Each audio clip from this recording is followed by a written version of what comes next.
जलयुक्त शिवार ही राज्याचे उपमुख्यमंत्री देवेंद्र फडणवीस यांची महत्वाकांक्षी योजना असून या योजनेतून महाराष्ट्र सुजलाम सुफलाम होऊन कृषी क्षेत्राचा विकास होणार आहे। या योजनेमुळे विकासाची गंगा गावागावामध्ये वाहणार आहे।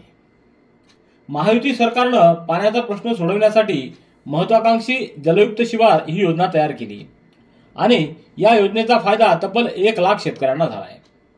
या अनोख्या सिंचन योजनेमुळे महाराष्ट्राची पाणी टंचाई कमी होण्यास मदत तर झालीच, त्याशिवाय भूजल पातळीत वाढ होऊन विहिरी व तलावाचीही पाण्याची पातळी वाढली। जलसंधारण प्रकल्पांमुळे रोजगाराची संधी निर्माण करण्यात महायुती सरकारला यश मिळाले। शेतकऱ्यांच्या पिकाला उन्हाळ्यात पाणी या शेततळ्यांमुळे मिळाल्यानं त्यांच्या कृषी उत्पादनात मोठी वाढ झाली आहे। नद्या, विहिरी, तलाव भरून वाहतील, यामुळे शेती आधारित उद्योग व्यवसाय भरभराटीला येऊ लागले आहेत।